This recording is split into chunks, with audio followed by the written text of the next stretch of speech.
Grade 7, The Valley of Fear by Arthur Conan Doyle. Act 2, Scene 4, Read Aloud.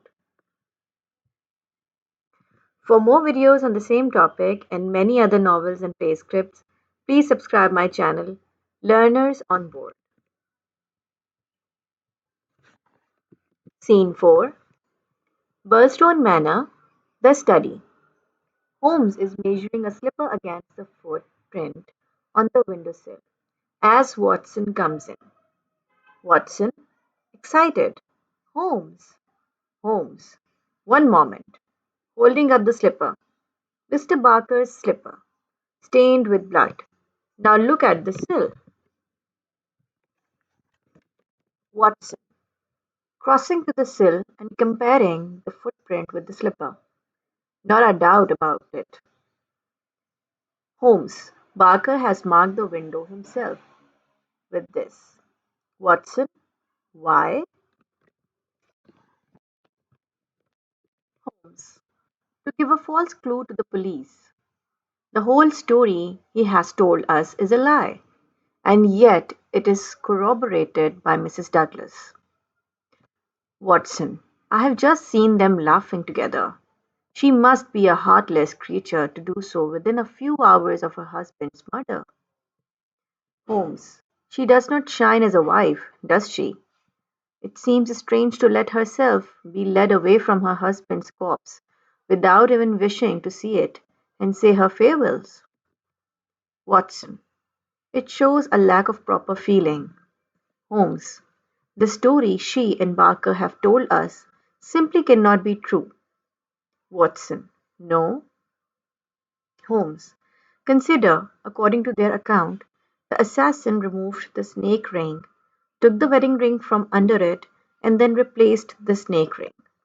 Watson, dismissively, a thing he would surely never have done.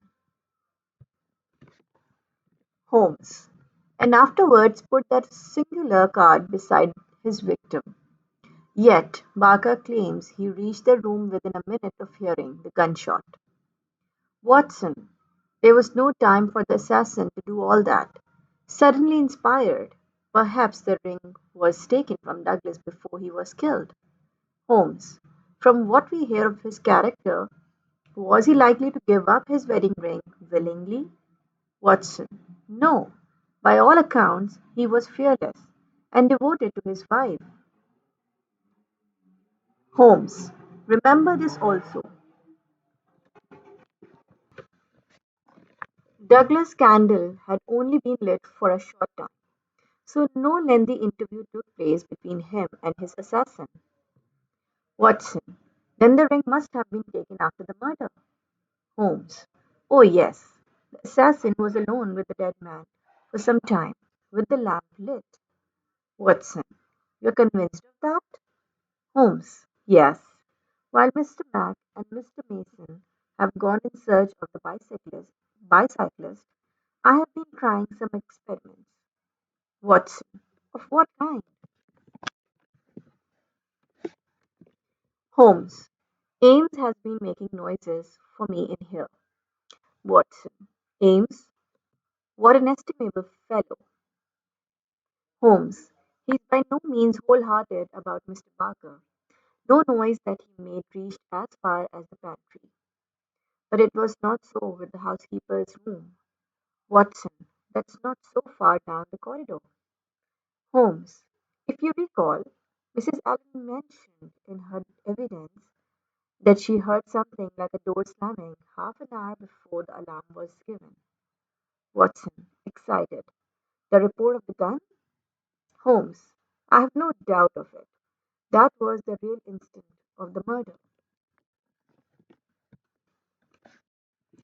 If so, we next have to determine what Mr. Barker and Mrs. Douglas were doing during the half hour before the alarm was raised. Watson, do you think they are guilty of the murder?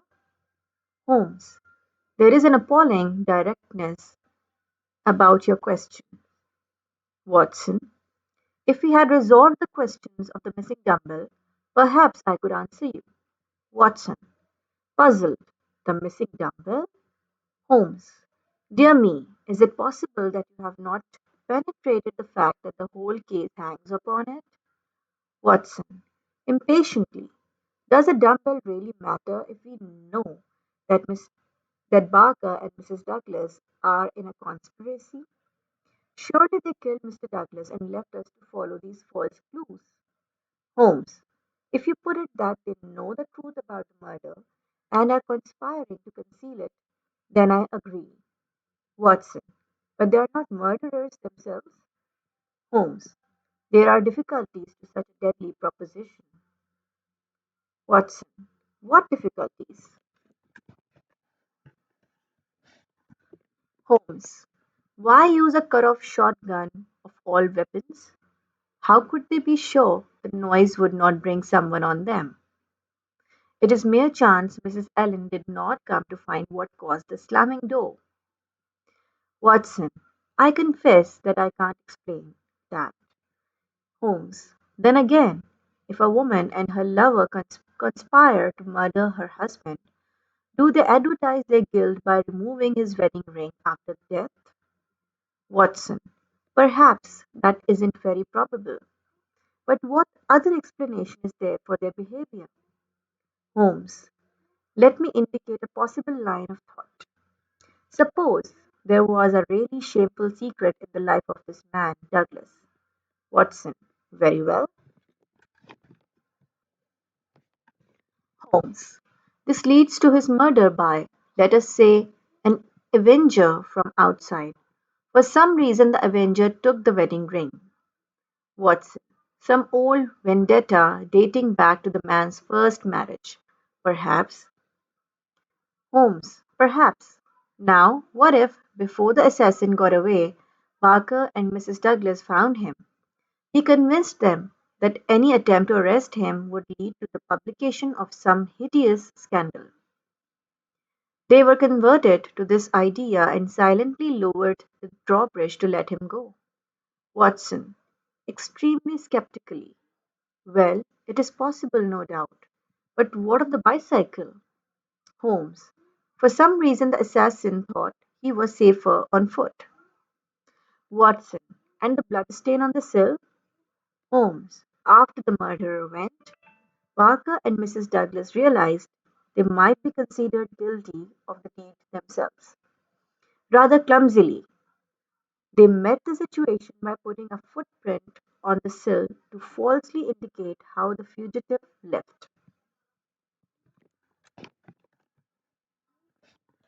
Watson, still skeptical, then reported the death half an hour after it occurred to cover the time of their interview with the assassin.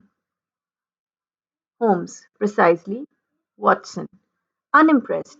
And how do you propose to prove all this? Holmes, I think an evening alone in the study will help greatly. Watson, an evening alone in here? Holmes, if you could let me have your umbrella before leaving. MacDonald and Mason enter. Watson, but that is a weapon. Holmes, Mr. Mac and Mr. Mason. Any news? Mr. MacDonald, enthusiastically. I had my doubts if there was ever an outsider, but that's all past now. Mason, we have identified the bicycle and have a description of the rider. It is a long step on our journey.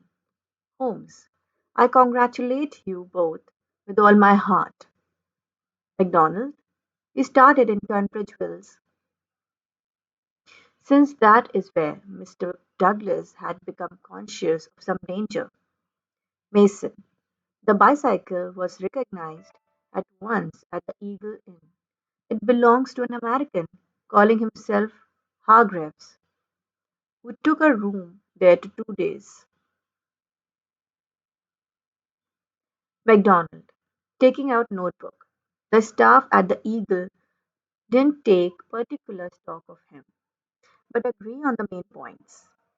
Referring to the notes, he was about 5'9" in height, 50 or so years of age, hair slightly grizzled, with a face which all of them described as fierce and forbidding. Holmes. Well, bar the expression that might almost be a description of Douglas himself. Did you get anything else? MacDonald. Referring to the notes. He wore a heavy grey suit under a short, yellow overcoat. Mason. He also had a cap and carried a valise. The gun would have fitted in it. MacDonald. You may be sure I had his description on the telegraph wires within 5 minutes of hearing it. Watson.